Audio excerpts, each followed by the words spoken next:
I don't know if this is your first time with us. I just kind of want to give you a background. We started a series called Mask. It was basically came in a meeting that Gary and I had where we were just talking about what are some issues that we feel like that we hear a lot, either in counseling or in conversation. So we took what probably would have been 65 issues and narrowed them down to 6. And so that's kind of where we arrived with this whole mask thing. And these are basically the reason we chose mask. And if you've been in the series, you know that Gary's going to kind of talk a little bit about the 6 things and how they're intertwined in a minute. That these are things that we hide behind to help hide the true us. And once we can get out from behind these and kind of reveal ourselves, there's a lot of freedom. We walk in a lot of freedom with that. And that's what we've spent the last 6 weeks talking about. So tonight is a wrap-up. We're going to spend time talking about and rehashing the 6 topics that we had, and we're going to kind of do something different. Since you heard me talk about 3 and heard Gary talk about 3, we're going to kind of switch it.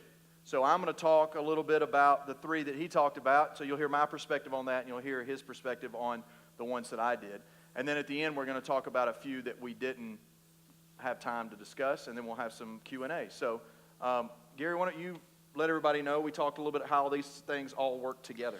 Well, it's fascinating when you look at all these different topics like shame and anxiety and fear and doubt and to some extent control and vulnerability.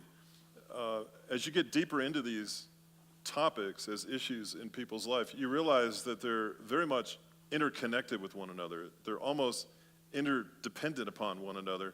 And there's a lot of crossover in between these themes that we see in people's lives. And masks what are they? They're just simply things that keep others from seeing who we actually are. And there's a lot of reasons why they're necessary in people's lives. And they're also universal. Masks are universal. We tend to say, and it's easy for us to say, well, so-and-so has this issue and so-and-so has that issue. But in reality, we all have masks that we wear from time to time.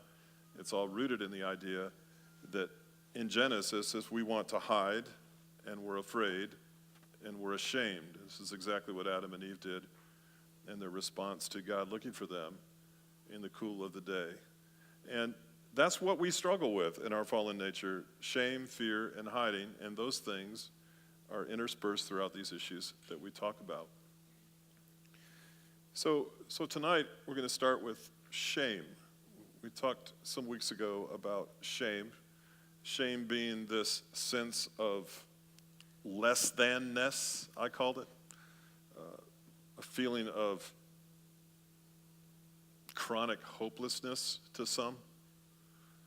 We talked about a good shame. A good shame is realizing your inadequacy and realizing your fallenness as you come to God with a desperation for redemption and forgiveness and empowerment. That's a good shame. But we also talked about a negative shame, something deeper than guilt that isn't necessarily tied to something you did or did not do, but oftentimes something that was done to you. The helicopter parent, the controlling parent, the abusive situations, both verbally and physically and sexually abusive situations that leave people with this feeling of not measuring up. I likened it to not a toothache, but a soul ache. And Jesus ultimately deals with this in Hebrews 12:2, where he hangs on the cross, scorning its shame, becoming one with sin and scorning its shame. So as we get Greg's response to shame, we can draw this parallel right here, that God is involved in every one of these issues and is a remedy on some level to every one of these issues. And oftentimes there is no other remedy. So that's kind of the outline of what shame was about. What do you think? What did I leave out? Well, yeah, when I was listening to what you had said that night when you first did this, you used a few words that I thought were really good. You used the word flawed and inferior. A feeling of angst is kind of the root of where this comes from. And I always think of shame, I always think of hidden, which you said happened in the garden in Genesis when Adam and Eve, they hid from the Lord. When we have shame, we've kind of hide from the reality of what it is. And what's really cool about the way they interconnect is, let's just use anger, for instance, which is the last one we talked about. There are people who are shameful of their anger because their anger has caused them to do or say things. They become shameful of that, so they hide behind that. So the real person is not revealed.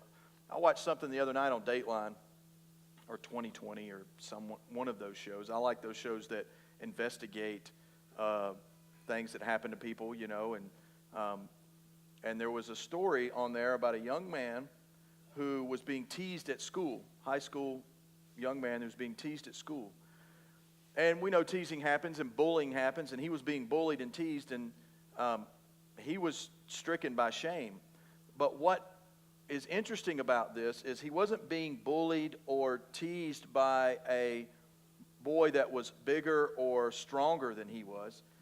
There was a boy that had started attending the school that had changed his name from a male name to a female name and was dressing as a female and was very outgoing and kind of flamboyant with his lifestyle. And he started teasing the bigger boy in a way to tell him he was attracted to him. And the boy became very shameful that was happening in public, and he shot the young boy, killed him. And when they interviewed him, he talked about shame. He talked about that all he wanted to do was go hide. He was so embarrassed, and it was this embarrassment that drove him to that. So shame drives us because we have this feeling of being inferior or flawed or something's wrong. It kind of drives us towards anger or action. And so I just thought it was interesting that you use those words, and it's exactly right. That's what it does. It's this, we hide behind shame, and many times we think of being hidden as it causes us to not do anything, but many times when we hide from things, it causes us to do things because it causes us to not be ourselves. And it had caused this young man to do that, and I think many times it causes us to be angry or fearful or whatever it might be. Yeah, and I would add as well, I mean, hiddenness and a not accepting of oneself for whatever reason further accentuates another person's acceptance of you or desire for you or love for you. And you see this a lot in younger people who deal with this inferiority and shame. And we tend to say shame on you. That's kind of a phrase in our culture. But in this scenario, it's shame in you. That's different. And sexual promiscuity, a lot of dating relationships, validation, acceptance of others, these things really get magnified in our life when we feel less than. So it doesn't take much for us to look for that validation and acceptance, which ultimately we're supposed to get from God, as you know. And when that need isn't met, it's funny, it will be met somehow in our life. We will have that need met, or we'll fail to exist. Oftentimes it's inappropriate. And this is why you have this hiddenness, and people hide in movie theaters, and they hide in relationships, and they hide in bottles, and they hide in pills. They hide in the darkness. They socially hide and withdraw themselves from people. It's all shame-based. And it's an identity issue that only Christ himself can change. You have to begin to see yourself as he sees you. That's really the remedy. But anyway, that was shame. Yep. We did anxiety. That was the second one we did, and I did anxiety. And what we really talked about with anxiety is that it's when we get worried with the what ifs of life. You know, what if this happens? What if the world ends tomorrow? What if, he leaves me? What if? And we become so gripped by the what ifs that may never happen. They may never, ever happen. But we become so gripped by the what ifs that it starts to lead to fear, which starts to lead to this paralysis of allowing us to do anything. I think anxiety affects decision making more than anything else. We're so afraid to make the wrong decision, we choose not to make a decision. I told the story once of someone who I had counseled who was in the grocery store, and they were trying to make a decision between broccoli in a bag or broccoli in a can. And they were in the grocery store for over an hour because they could not make the decision between broccoli in a bag and broccoli in a can. Now, we chuckle at that, right? I mean, we think that sounds ridiculous. But for this person, every decision in their life was like that. Every decision. Should I wake up at 6 or should I wake up at 6:05? And would lay in bed past 6:05 and say, well, now I missed 6:05. We may not have it at that level, but anxiety, this process of not realizing or being able to make a decision is paralyzing. We used a quote from A.T. Robertson. He says that anxiety leads to this give up, give in, and give out. In other words, we'd rather just give up, give in, or give out than having to make the decision, and then we become so anxious by what we should do that it grips us. It becomes kind of our idol. We kind of sit there and worship about it. So what do you think about anxiety? Anxiety to me is an uncertainty or a fear, irrational fear of something that's going to happen in the future. It's got its future feel to it. And there's this apprehension about what could happen, or if I do this, this will happen. And really, if you think about it, step back from it and look at it, it's an absence of trust. Absence of trust in God, and absence of trust in self to make a quality decision. It is reactive and certainly not proactive.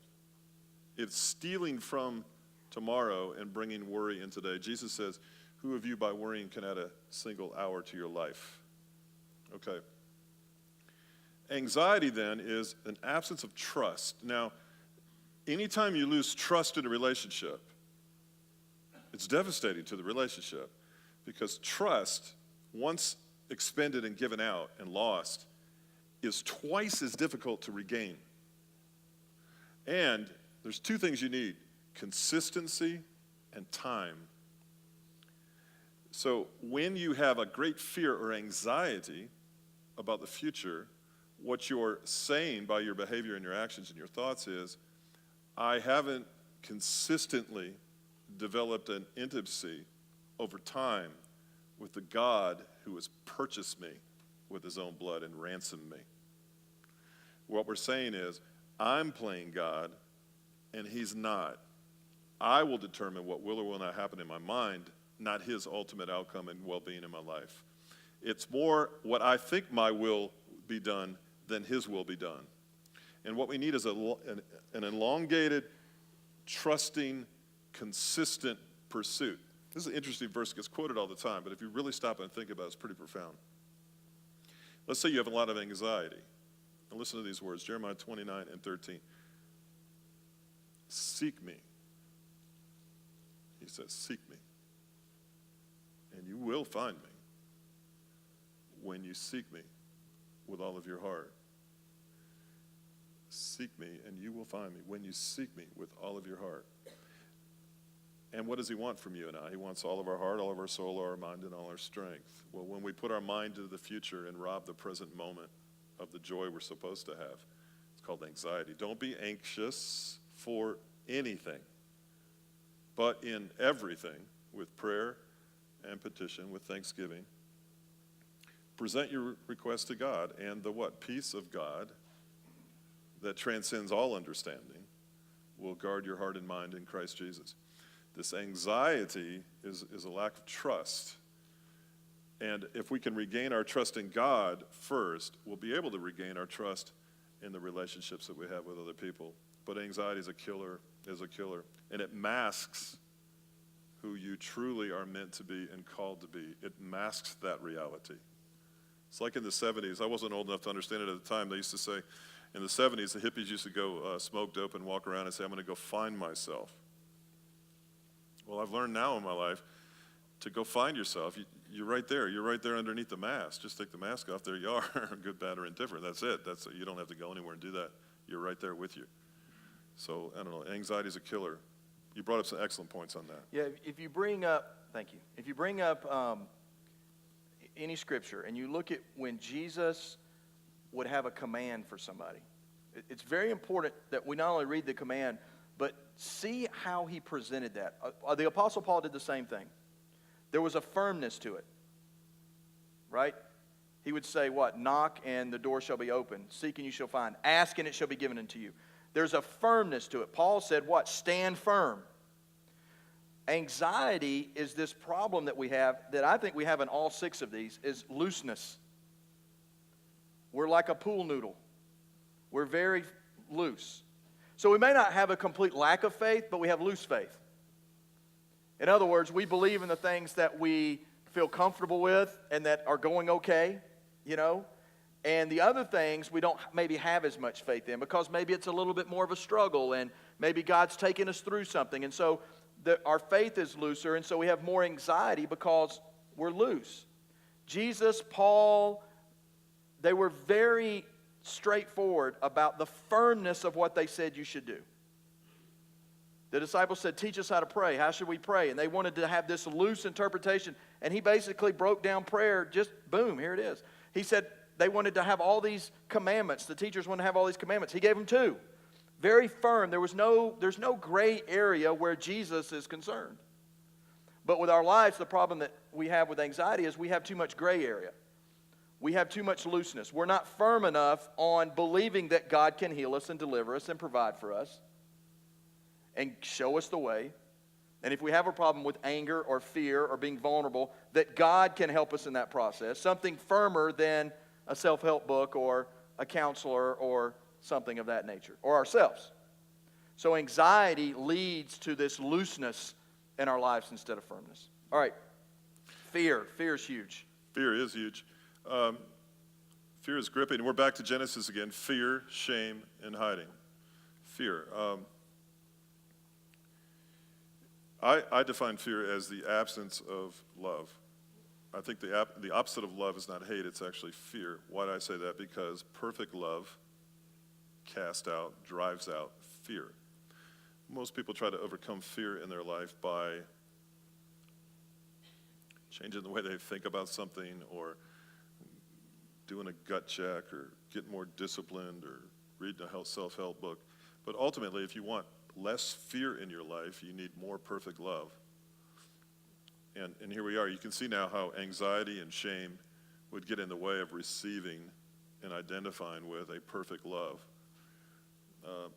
You showed a video on one of your sessions about the kid who got underneath the covers and was ashamed of himself. What he needed was perfect love. What his dad did is he held him in his arms and he said over and over, how many times in that video did he say it? You can't do anything to make me love you any less. You can't do anything to make me love you any less. The fear that we have in our life, the fear of loss, the fear of success, the fear of whatever, is an absence of love, and God is love. So wherever fear exists, love isn't flourishing. It seems kind of flowery. Maybe for you men, you're sitting here saying, well, what are you talking about? I said, well, I'm saying get in touch with an unconditional love that pretty much accepts you where you are and that you have nothing to be afraid of. Nothing to be afraid of. If you take anxiety and fear and you really want to see how much you really know about it, look backwards. Especially for those of you who journal. Look backwards and look at all the things you were afraid of and all the things you worried over. And then look at yourself today. You made it. Oh my gosh. You're exhaling and inhaling and everything. You're enjoying life, and those things are but a memory. But at the moment, they were the catastrophic mountains in which to cross, mountains of fear and trepidation, and mountains of shame and mountains of anxiety. Now to look back on them, they're just molehills. They're nothing. Because God brought you through. He brought you through that bankruptcy. He brought you through that divorce. He brought you through that horrific loss of a child. He brought you through that illness. He brought you through that time of poverty. And if you look back, you'll see, why do I worry about what's ahead? Why am I ashamed? Why am I afraid? It's perfect love. And on any of these issues, the remedy really isn't for us to say, well, it's not look ahead or, you need perfect love. It's to open that book of yours, the Bible, and to start studying perfect love, to start studying the sovereignty of God, to start studying your identity in Christ. Don't focus on shame, don't focus on fear, and don't focus on anxiety. You'll end up ashamed, afraid, and anxious about it. Fix your eyes on Jesus, the author and perfecter of your faith. This is the biggest mistake people make. When they drop into church, they drop by for some counseling, what they're going to do is focus on the problem and how to alleviate themselves of the pain that the problem's causing. And it works temporarily. It works for about a month, 2 months, maybe 3. What does work is to focus on the antithesis of that problem, which is not a problem but a person. An intimate relationship with Jesus, the Christ. And you end up focusing not on anxiety, but the Prince of Peace, not on fear, but perfect love, and not on shame, but who you are because he bought you and values you as who you are. That's a big thing to focus on. Christ, not anyone else. And ultimately, 2 Timothy 1:7, the scripture says, and I'm speaking to that college student or that person in the dorm room who's depressed and trying to figure out why they have so many issues in their life. Well, it could be the absence of a relationship with Christ. There's something for you to think about. It could be for the absence of a Lord over your life, a boss, a friend, a healer, a redeemer, a shepherd who's wise and interested in you. You take that away from a person, what do they have? The reign and rule over their own life that they've already proven they can't run, but somehow think will be different with their oversight in place. It doesn't make sense, does it? Anyway, I forgot what we were talking about, but it was not a bad answer for whatever it was. It was a great answer. Yeah, we were talking about buying groceries. Fear. It was awesome, yeah. Well, it's funny that what you said about journaling. I'm a big journaler, and right the day after I listened to your messages the day after you gave them, and the one on fear, I was just struck by something you had we're calling men out. You started talking about pride, which men can be very prideful, and a lot of that is fear-based. And so I went through my journal, and I looked back 4.5 years ago before we came up here, and I was in a place in my life where I was at another place, another church, and I was okay with where I was, but I wasn't extremely happy with where I was. And I was very fearful. I was operating in just this system of fear that I was going to be fired, or God was going to call me out of this, or I was being punished for something. And I was just all this was in my journal. And as in the midst of going through this, Gary had called, and we started talking about us coming up here, and I started journaling about that. But the stuff I was journaling was I have a decision to make. And you would say, well, yeah, okay. But never in those pages and pages and pages did I say anything about I'm trusting God's hand in this move. Until I was reading a journal page to Monica, my wife, and she pointed out, well, where does God have a say in what's going to happen here? She's one of those wives, And she said, where is your perfect love? Where's the perfect love here? And I said, well, I love God. She said, there's a lot of people that love God. Perfect love is all about casting your fears upon Him and trusting Him enough to be the answer and being okay with the answer.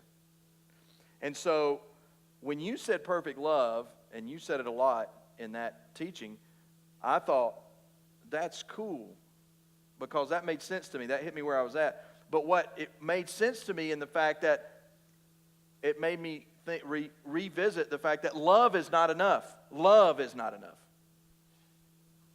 But perfect love. Now, that's something that would blow your mind, to think about how can you have perfect love? Think about any relationship that you have. There's no perfect love in that earthly relationship. Is there anybody, we could probably say, yes, of course, my spouse, perfect love. We've all had moments where it's not been perfect. It's still been love, and lots of love, but not perfect. But to be able to have a relationship with someone where the love is like this perfect love, it's like this connection that you can't imagine.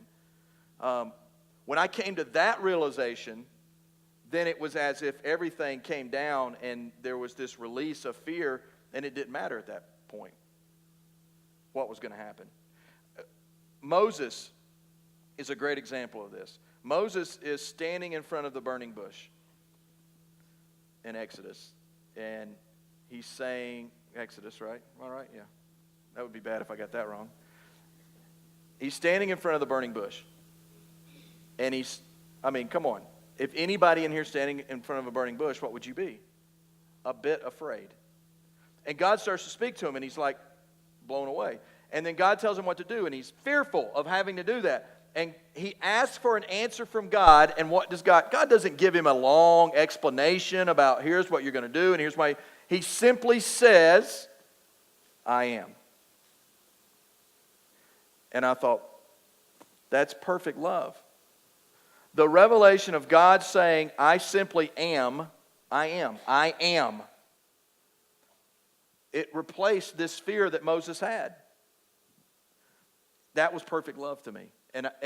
That story has always stood out to me of a guy who was so fearful of having to accept this calling and a burning bush, but this calling, and didn't think he was eloquent enough or not this or couldn't do this, or he came up with all these excuses, and he asked God for an explanation, and God simply said, I am. And that to me is what perfect love is. It's not seeking all these answers from God, it's understanding that He is. He is. Christ is the one that hung on the cross. He is the one that gives us eternal life. He is the one that gives us the perfect love. He is. So, that was very good. Not from me, but from you. Perfect. Perfect love.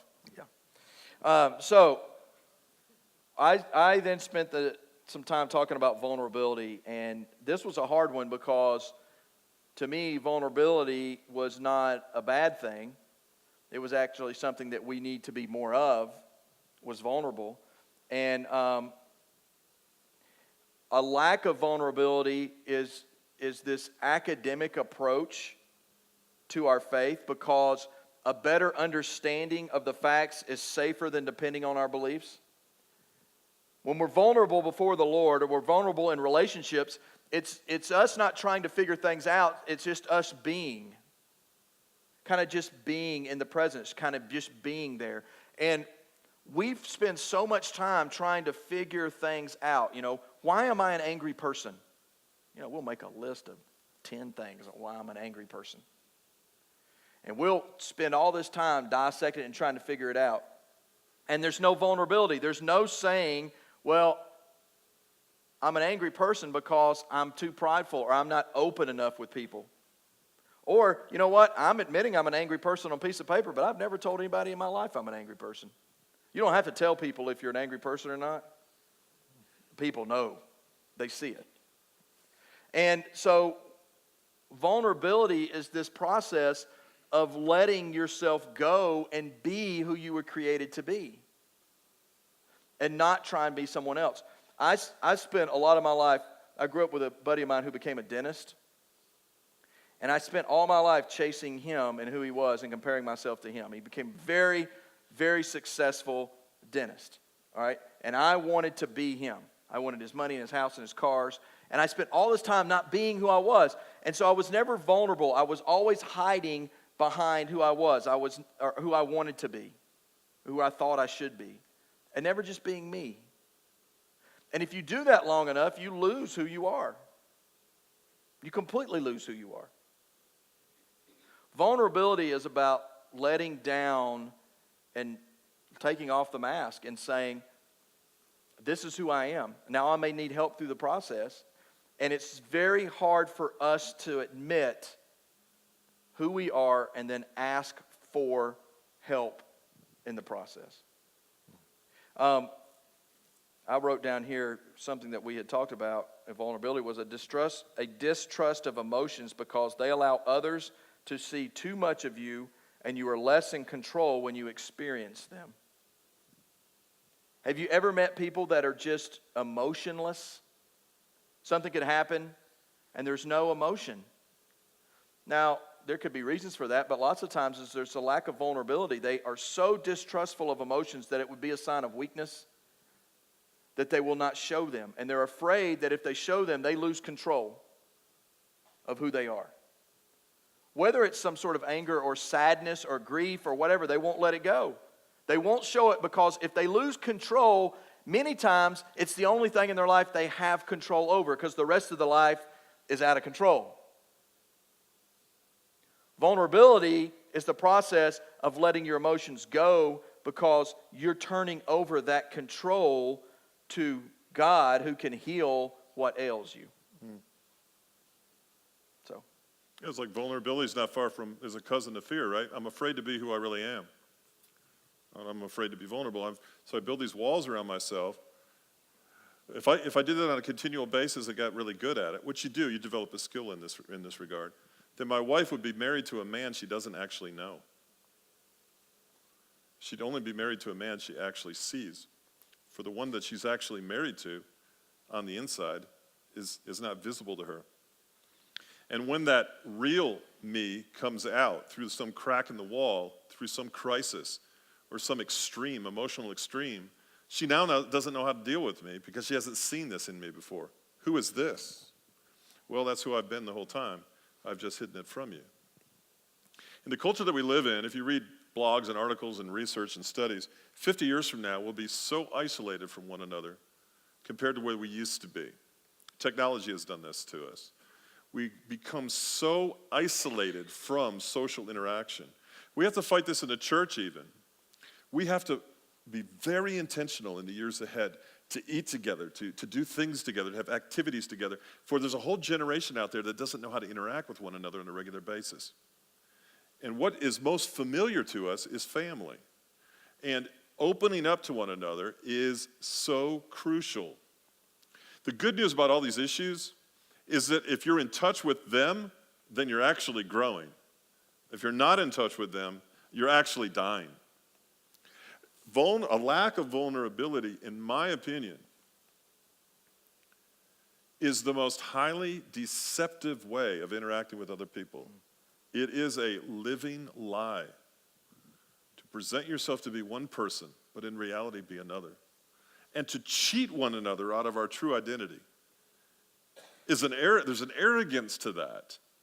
It looks like you would pity somebody, you'd have compassion on them. I get angry with them. You're cheating me out of knowing you. What gives you that right? Jesus was highly vulnerable. He's vulnerable when he put the towel around his waist and washed those nasty feet of those disciples who were arguing who's the greatest. He was vulnerable when he looked at Jerusalem and wept over it. He was vulnerable when he got on a donkey and walked into town. He's vulnerable when they took these spikes and rammed them through his wrist and his feet. He's vulnerable when they slapped him about. He expressed his emotion, his weakness, his meekness, and his dependence upon God. He's very vulnerable in Gethsemane, bleeding from the forehead. Had to be, I can't even imagine. I cannot even imagine. I don't have words for that. That's way above my pay grade. That's vulnerable. A person who's vulnerable is honest. If you took isolation to an extreme, just to make a point, most of your mass murderers, your serial murderers, your Unabomber type people end up what? Isolated from everyone else. Either they were shunned or bullied or disenfranchised or alienated from culture. And once you get isolated from people, your mind begins to work on itself. And that's where disorder and derangement comes from. I'm saying this to make a point. You can actually be in a room and be alone and be lonely. You can actually be at a dinner party and be totally isolated from everyone else for a lack of vulnerability. You're physically present, you're engaged in conversation that's on a superficial level, but no one got inside, no one pushed on anything, no one knows how you feel, what you care, what your opinion is. You're just physically there. A lack of vulnerability is a lie, and it's a hiding place driven by fear, that it's a breeding ground for chaos in your life. Let me just put it to you that way. Chaos. By the way, I've been there. I know of what I speak. I hid myself and I hid myself in so much partying and alcohol, you couldn't have found me in years. But when I came out from under that, I had to acknowledge who I was and who I wasn't, and that's the only way I could move forward. The lack of vulnerability, it's a killer. I'll just add one thing. One thing that we do in our house that's been helpful, and Monica and I have actually done this since we started dating, because I had been in a lot of relationships that were terrible, and there was no vulnerability. I was trying to be somebody I wasn't, and half the time they're trying to be somebody they weren't. So we started this agreement that we would do this once a week, and we do this now, and we do it with the kids. It's a little funnier with them, but we do a night once a week. It's called Just Say It night. And basically, everybody gets around the table, and you let it go. And you talk about things that are bothering you. Now, Monica and I don't share our problems with them, but they do share their, problems with us. And, my daughter, who's 9, will say, I just think it's wrong that I have to clean my room. We listen, okay? And my son will say, if she says, I think it's wrong for me to have to clean my room, then he'll say, at 3, I think I enjoy cleaning my room. He's smart.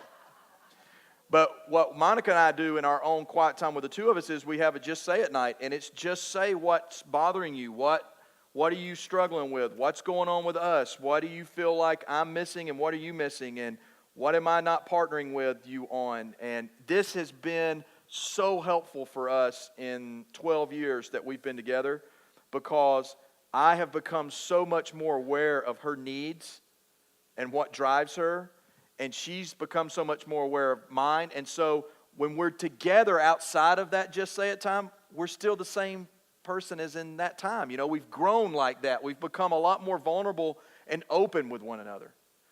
So, I don't know if that works for you, but there may be people in your life, it may be a parent, it may be a friend, it may be a client, it may be whoever, that you need to have a Just Say It moment with. Now, judge their maturity and judge what comes out. Everything needs to come out with grace and love. But the Just Say It helps you be vulnerable in that moment. And it's like anything. If you practice it and it becomes a habit, it will become a habit. It will become habitual, that you will be more open in front of the people you love and the people who love you. So, Dude, you do that once a week? yes. We do it 6 days a week. Man, no wonder. Was that vulnerable on my I've part been to say around your that? wife. That does happen. She actually does Just Say It with me too. Yeah. We do that six, maybe 7 times. We have big personalities in our family. Uh-huh. Yeah, we have all kind of colorful conversations. We're very vulnerable people. Yes, you are. Was that vulnerable for me to say that? That was very, and probably very. Of course, I didn't mean what I said. I was just trying to be vulnerable. I now have fear for you saying that if she's here tonight. Well, don't be ashamed of it. Yeah. We had a staff of about 85 people at the previous church we were at, and we called in a consulting firm one time. Very healthy experience, actually. And took the lid off, the staff. Took the lid off. Gave every person on the staff the assurance and the security and the safety to say anything they wanted to say to anyone else, regardless of whether they worked for them or not. We did this for days, right? We recorded problems. We recorded communication problems, logistical problems. And PIPs, you would call them. Potential improvement points, right? Yep. Oh, man, we had so many PIPs. They're like snowing. They're like these white pieces of paper everywhere. And then this guy who got all the check for the consulting, he categorized them into different diagnostic areas, and then we began to work on them. Vulnerability. It took the lid off what was already there, and as soon as you expose something that's hidden, by the way, you disempower it. When you bring light into something that's festering under the surface, the light disempowers and no longer has that power over you. It's like that movie Liar, Liar with Jim Carrey. If you've seen that movie, I don't know if you've seen that movie, but he wishes at his son's birthday that or his son wishes that his dad wouldn't tell any more lies. So, it happens the whole rest of the movie. He tells the truth about everything. So he's in a boardroom, and around the table are all these people that are his bosses, and all of a sudden he he starts telling them exactly what he thinks about each one of them. And it's like a machine gun. He just starts going boom, boom, boom, boom about each one of them. And that's kind of what vulnerability is, not to that level, but it's letting down those things that you hide behind in your garden. That's what this process was like for us at the other church. All of a sudden, these people that were so quiet and meek, it was as a volcanic eruption happened, and they spewed out like liar, liar, and started just pointing at all of us pastors. You're this and this and this and this and this. Of course they were wrong, but I mean, Of it was course great they were, for them yeah. to get that off their chest. And we left. Yeah, we left, yeah. We solved the problem by leaving. Yeah. Okay, the next issue that we dealt with was that of doubt. Doubt. And, of course, I made the parallel between the word doubt and double. That's why doubt has a B in it. It's a double-mindedness versus a single-mindedness. It is a vacillation between two ideas, an uncertainty, a lack of faith, a lack of confidence, an apprehension towards something. And doubt, too, is a killer. If you're an agnostic or an atheist or a skeptic of some kind, you doubt. What you're basically saying is, I doubt. I double that up. I don't really know. I can't make up my mind, so I'll not make up my mind. I drew this contrast between doubt and intellectual certainty. A lot of people think that faith is about intellectual certainty. I hear this all the time. If I have an intellectual certainty that everything that you're telling me is actually verifiable and true and documented and notarized, I'll believe it. That's not the way it works, friend. Faith is embracing things that are mysteries. Faith is an adventure into an unknown realm of which you are not in charge. Faith is, as was said here, casting your cares upon another and believing. Most people in the information age, in the technology age, in the age of Google, think that the answers are right there anytime they want them. And if they don't get the exact answer, the exact nanosecond they're supposed to receive it, then they doubt. And it doesn't work that way. I don't have to know. I think I do know, but I don't have to know the 7 literal days or billions of years. I have a pretty good idea what it was, but I don't need to know. I don't have to know every nuance of every defense of the Scripture. What I do have to know is that I'm a radically different human being who thinks differently, feels differently, expresses himself differently, and is driven by a passion to preach the gospel, where at one time in my life I had great disdain for anyone that called themselves a born-again Christian. I do need to know that. I need to know that faith comes by hearing, and hearing by the Word of God. So I would caution you to feel like you have to know everything. I think it's beneficial to not know everything. I like the fact that you walk by faith. I love the idea that I get up tomorrow and I'm waking up to fresh mercy, and I don't know what lies ahead. I love the fact that I'm in a career and a vocational calling where no one day is the same as the previous one. I love the idea that I don't know what's coming around the corner next. And when the phone rings and the woman wants you to visit her with a stillborn in her hands, or when the phone rings and someone's just committed suicide and they want you to come help them, there's a faith involved. When the phone rings, these are all true stories, when the phone rings and their little boy died in his crib, would you meet us at the hospital? There's a dependence inherent to Christianity, an emptiness that needs to be filled with God's leading, guiding direction and words and wisdom and compassion that I just find extraordinary. Who am I really to doubt? Who made me in charge of this universe that I can decide what is and what is not?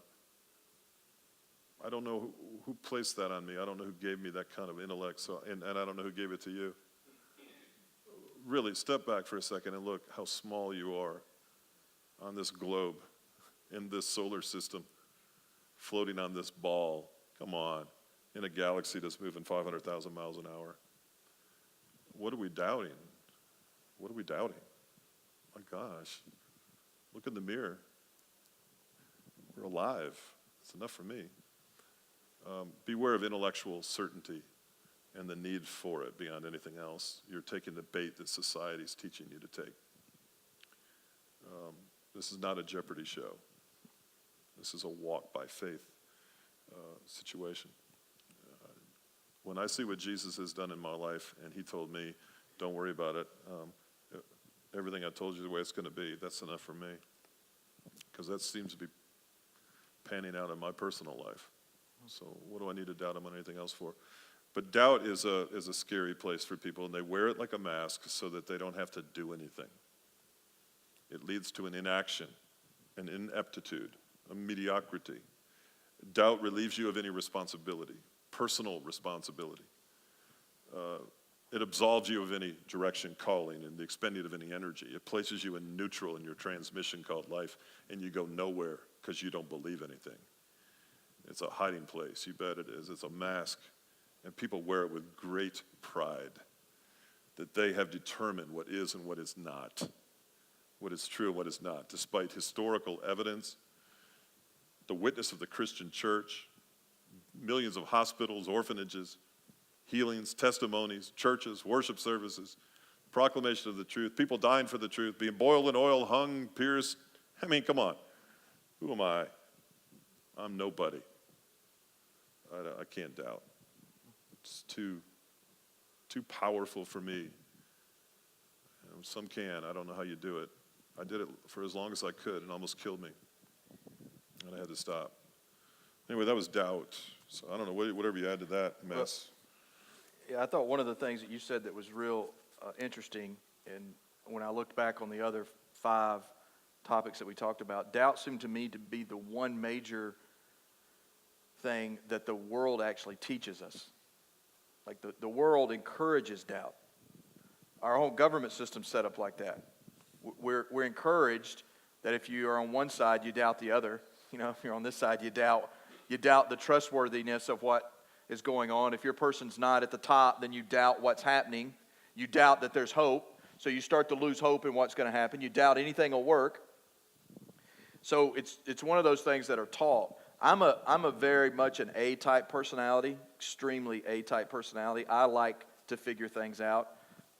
My studies in my doctoral program right now, I deal with a lot of data and taking in data and figuring out charts and how things work. And so everything's very logic-oriented for me. And I get in trouble a lot because I even do that spiritually. I try to figure things out. And God brought in my life a wife who is not at all an A-type personality, at all. And I don't know if she has doubt about anything.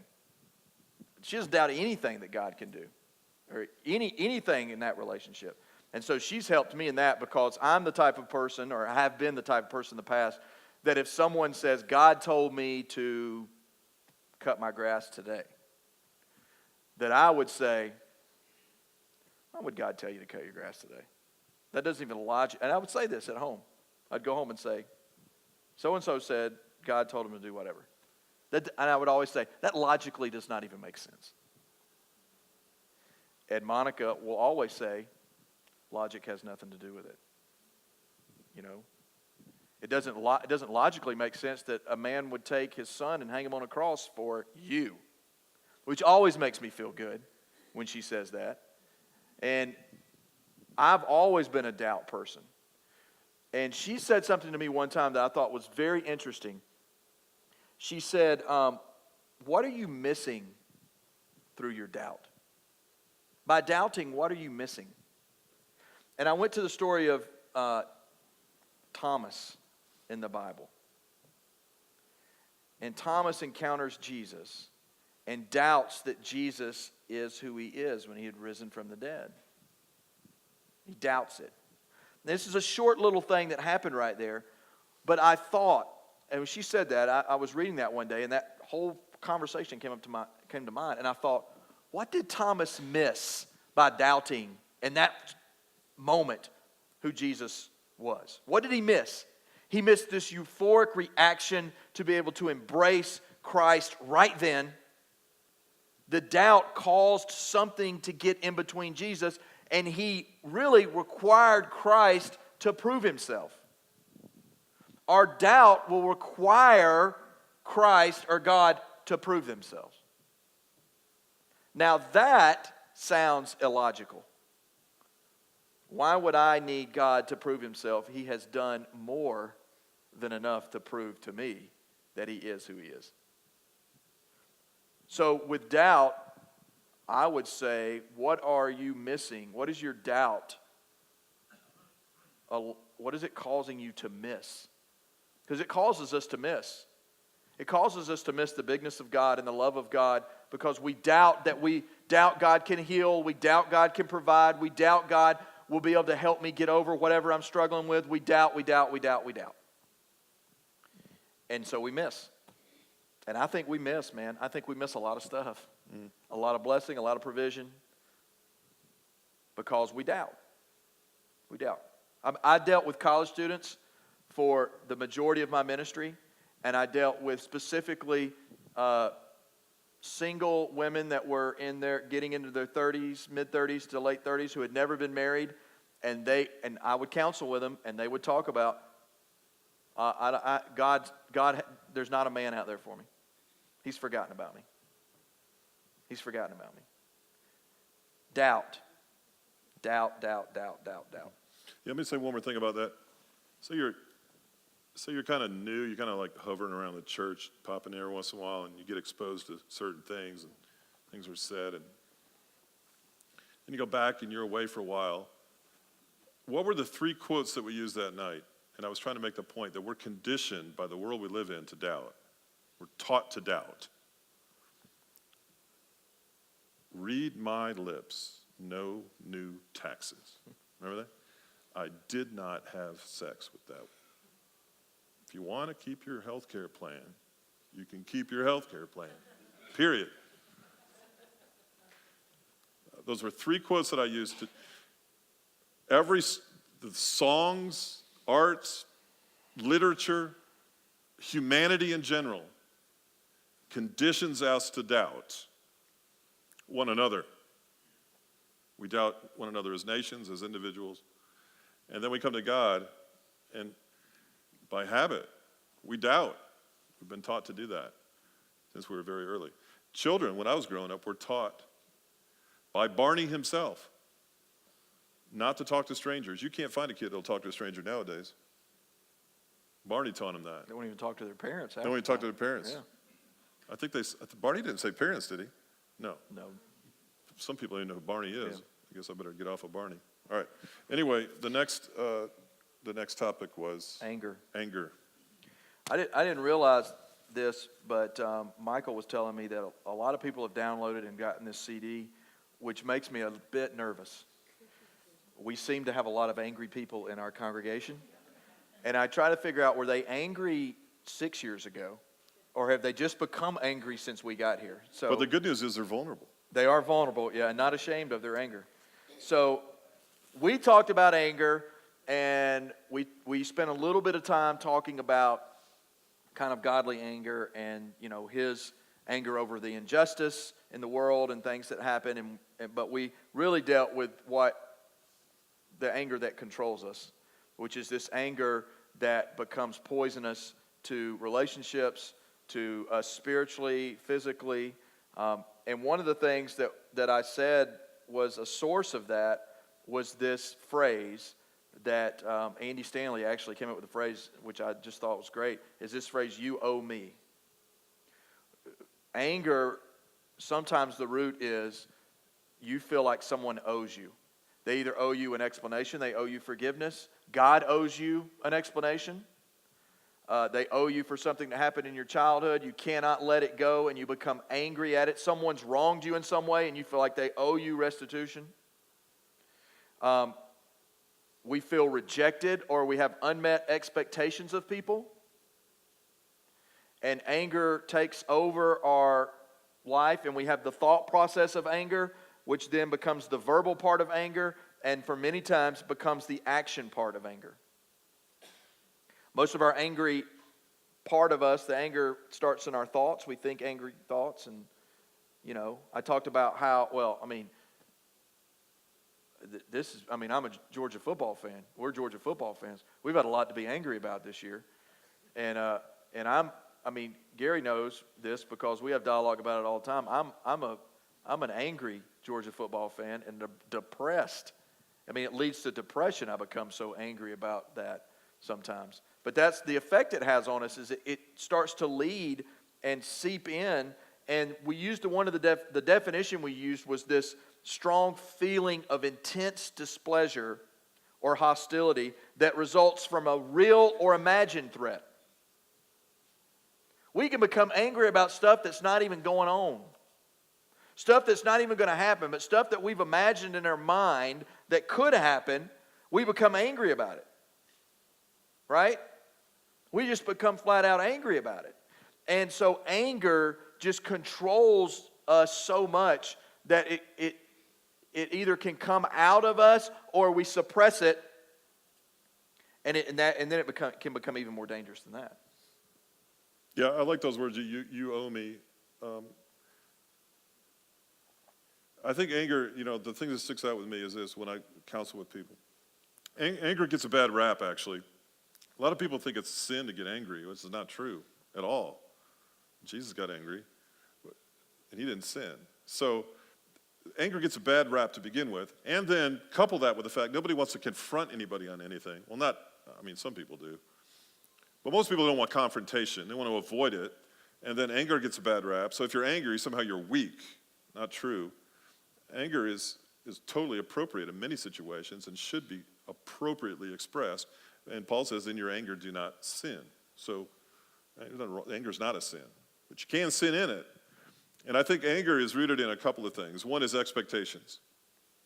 The you owe me statement, to me, is a truth because we get such high expectations that someone's going to meet those expectations, and when we don't, we're angry about it. Well, oftentimes those expectations are too high. And there should be an equal expectation for every person. Some people have a greater capacity to meet an expectation, other people don't. Some people are mature, some people are not. Some people are wise, some people are not. Some people are experienced, some people are inexperienced. We cannot expect the same thing of every person because we're going to end up being disappointed, which is going to lead to an anger. I think we have to right-size our expectations of people, realize what their capacity is, and expect that of them. And if they exceed that, well, we're pleased. I think we got too high expectations on certain people. I think we have too low of expectations on others. The other thing about anger that I notice in people is it's not always anger. Sometimes it's hurt. And if a person is hurt often enough in an ongoing relationship, they're not going to express that hurt anymore because it comes across as I'm the weaker of the two in this relationship. And you can only be the weaker in the two in the relationship for so long. Then the relationship becomes an educational experience for the weaker person to be taught by the, quote, stronger person. And it's demeaning. It doesn't show mutual respect or mutual submission, which is what the Bible calls for, mutual submission. So when you have this subordinate, weak person in a relationship and this dominant alpha person trying to always teach them or give them a lesson, after a while, the hurt just so multiplies, you can't be hurt anymore. Further accentuates the problem of an inferior-superior relationship. So we end up getting angry. And what happens? That anger brings us up a notch from weakness and makes us more independent, forceful, strong, affirmative. I also see anger as, and I see this a lot actually, a person uses anger as a mask because if they didn't, they wouldn't be loved for who they are. Said another way, I'm going to be really angry when I'm around you, and I'm going to give you a reason not to love me. Because if the anger wasn't there, you wouldn't love me, not because I'm angry, but because of who I am. So I'm going to create a reason for you not to love me. And some people have gotten really, really, really good at that. They're angry so often, and they're not loved because of who they are. They're not loved because they're angry, and that's a difference. If that's you, and you're really good at that, look at the interconnection between anger and shame and fear and vulnerability and deception and masks. Oh, it's ugly. And now we're dealing with a person who's angry, who in reality isn't that person.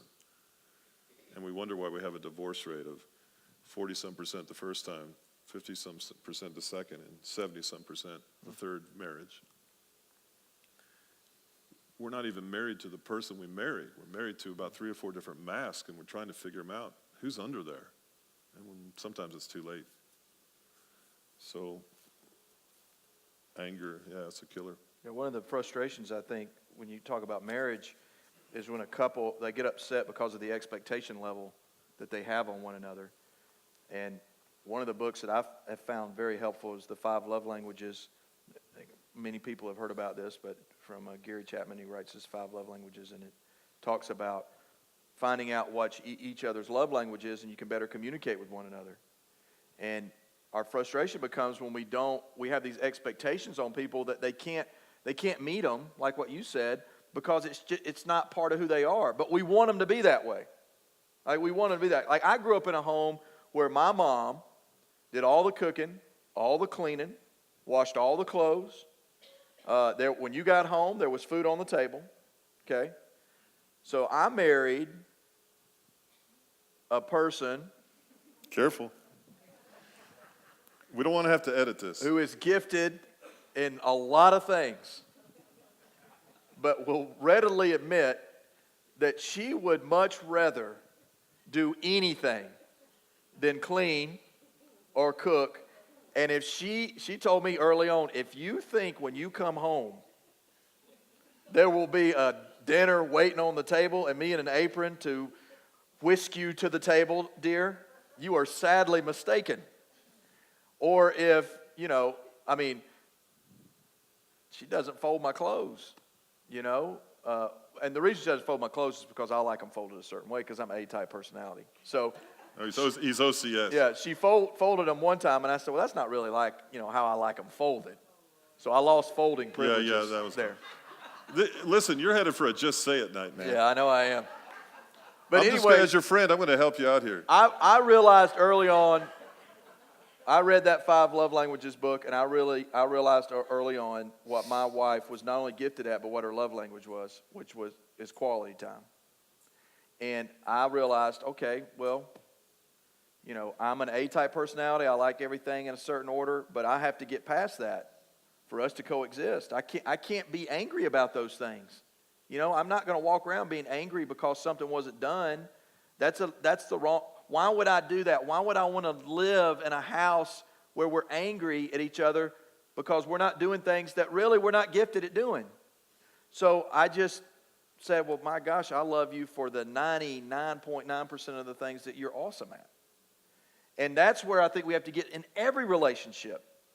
That's where our anger is this unmet expectations of our children, of our spouses. And that's what gets us in trouble with anger. When Greg got married, he weighed 400 pounds. And he hasn't had dinner. In how many years you been married now? 11. Yeah. You just sit around and talk about feelings. Yeah. It's fantastic. Literally, our refrigerator's not been turned on since we owned it. We've not needed. I have a cooler in my room. I just pull food out of. My mother lived in a condo in Dunwoody, Georgia, and she lived there 3 years, and we opened up the oven, and the warranty was still on the shelf. That's a true story. Oh, my gosh. Yeah. Monica walked in our first house that we owned and wondered, she opened up and started putting stuff in there for storage. Yeah, she thought didn't it know was a that bread she needed container. to cook stuff in it. That's great. But she's not here and not listening to this, so. Yeah, I have a feeling she'll. All right, so let's do this. Yeah. Let's do this. We talked about those 6 things. I wrote down 3 things that we didn't have a chance to talk about, but I just want to kind of get your take on them. These 3 words: control, discontent, and ungratefulness. How would those mesh with what we've talked about? And maybe you can hit on a few of those. See a lot of control issues in relationships where one of the people who's being, quote, controlled has set themselves up for it, really. They become so predictable and in their behavior that it's very easy to identify their buttons.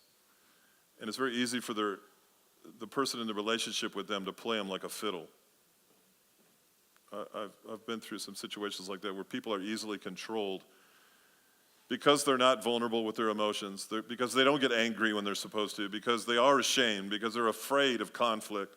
So they end up being controlled, and they almost bring to the table something that's a perfect storm. I'm easily controlled, and here's a person who needs to control someone or manipulate someone. It's a bad combination. The second thing I notice about control is that it's an illusion. You're not controlling. You're actually, those who control other people more than anything else are actually being controlled. I see that as well. You see this in religious circles. Spiritual abuse. The letter to Galatians, the churches in Galatia is about this. It's about freedom. It's about liberty. It's about grace. And in the name of God, many people are, quote, controlled. Controlled to its max is a cult. That's a bummer. Usually a cult is surrounded by one person and their agenda, and they benefit from the cult. That's mind control. And it's dark. It's demonic. The second thing about discontentment versus joy, discontent. A lack of content leaves people discontent. It's lack of fulfillment, lack of purpose, lack of drive, lack of calling, lack of meaning, lack of identity, lack of Christ, lack of the Holy Spirit. Yeah, you can talk about money, lack of love, those kind of things, but in the end, it's a lack of God. I mean, you're wired a certain way, and you're wired for God. You have a God-shaped hole in you. If that's not full, then you are discontent. You have a lack of content. You're discontent. And we talked about joy Sunday. Joy is never ending. It's not conditional. It's not no strings attached. It's up or down. You can still have joy. I've seen people have joy at a graveside. I've seen people worship at a graveside and mean it. Joy is not contingent. In fact, the joy of the Lord is our strength, Nehemiah 8 and 10. And the ungrateful heart, this is a biggie with me. I heard that quote. I shared it with you Sunday. If you woke up this morning only with the things you thanked God for yesterday, that really cut to the quit with me when I read that on someone's refrigerator recently. We're called to sing psalms and hymns and spiritual songs with gratitude in our hearts to God. And it rubs me the wrong way. I get pretty angry when my kids, if I sense my kids are spoiled, I get hacked about it. I do. I can imagine how God views me when I just thumb my nose at what he's blessed me with. Gratitude is huge. Lack of gratitude is spitting in the face of God. And I think what it does is it takes his blessings and it demeans them. It minimizes, dilutes them. Don't expect many more, by the way. That ungrateful heart, remember, Jesus says, out of the abundance of the heart, the mouth will speak. An ungrateful heart can't help but verbalize a lack of gratitude. So oftentimes you hear people being very cynical or insulting or demeaning to other people or hurting others in some way. It's often the root of a lack of gratitude for what they do have. A lack of gratitude is a birthplace for envy and jealousy as well. So I guess we're wrapping this thing up, right? Yep. All right, you give me a final wrap up, and I'll give mine. Go ahead. What do you think about this whole business? Masks. I was amazed at how it touched everybody. You know that I became more aware these are things that we all really struggle with. At kind of the deep rootedness of who we are, and on many of these things we have not come to terms with. You know, like it's really opened up, I think, maybe some wounds that people are having to figure out. All right, now I guess this is the Lord telling me I need to deal with this. I would encourage everybody, if that's the issue, if you've come to the realization that one of these things is something that you're struggling with, the time is now. You know that this is God saying, the time is now. And you need to reach out to us. We're always available. Someone else that you may know that you feel like can help you through the process. More importantly, you need to pray about it.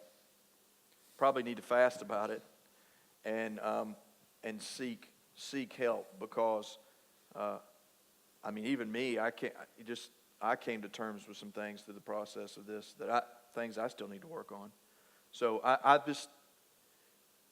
hate it that people have to struggle with these things.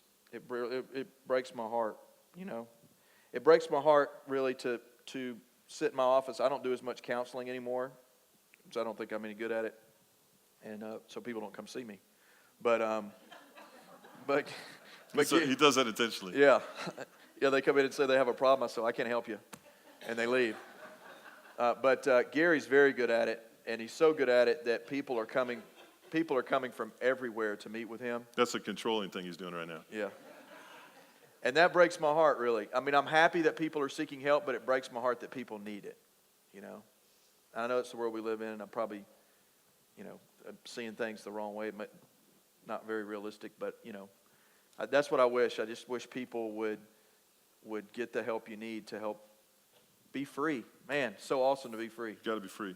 I would say that this series has caused myself and others to really maybe hone in on some things that need a little tweaking, perhaps. And the temptation is, if you've seen two or more of these issues, to deal with two or more at the same time. Well, that's a bad mistake. Just pick one. Study it. Look at people in the Bible who dealt with this issue.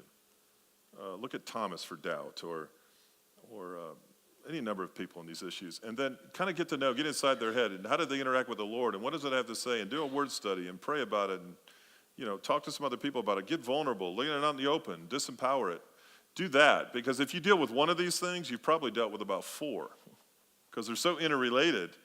You've just diluted the other three. You don't even have that much more to really deal with. I think it's exciting if you're aware of these kind of things in your life, because it means that God is showing you how much he cares about you and wants you to be free of this kind of stuff. If you got your head in the sand, you don't know about it, I get a little worried about that. And then I'm very much in tune with the person who's, I think of all these different kinds of scenarios. The college student, the young lady who's aborted a child. I think about that kind of stuff, and I think, what does that feel like? And if you have no one to go to understand, if you have no hope. The kid whose relationship with his father rests upon whether or not he gets straight A's or not, and he's staring at 2 finals and looking like a C-. That doesn't sound like much at our age, but that is a huge deal. That's a huge deal.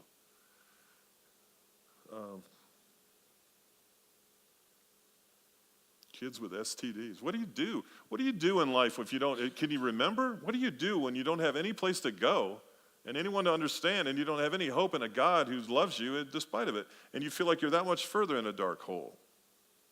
It's a very barren, desolate place to be, and you're very much reminded and very sensitive to that at 3:30 in the morning when you just sit there and tremble. I know that feeling.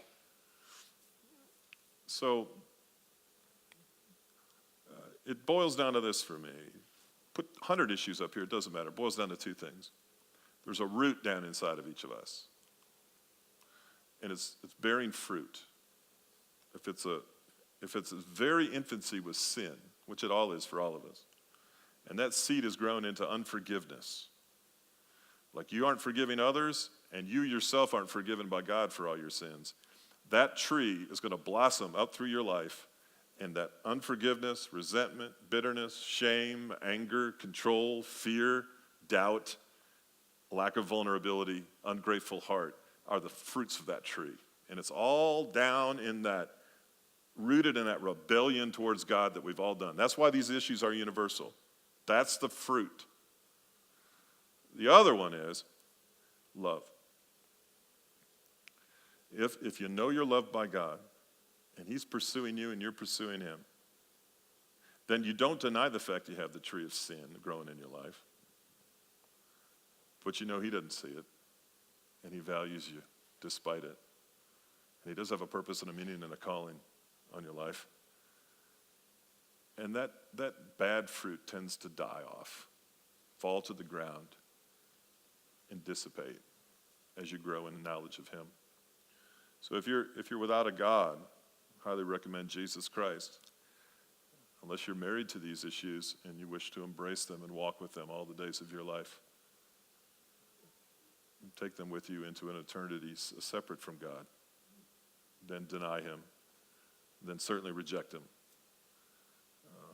But if you want freedom, true freedom, if you want to be vulnerable, you want the absence of judgment on your life, the presence of freedom and peace, the absence of anxiety, perfect love, surety, confidence, and faith rather than doubt, then believe on him. And don't get duped into thinking you have to have 100% intellectual certainty, because that's not coming. So you think on these things. And good for you for being here, and good for you for listening. Good for you for wanting to rid yourself of these issues, as do we. And I struggle with these things all the time. But less and less as every day goes by. Amen? Amen.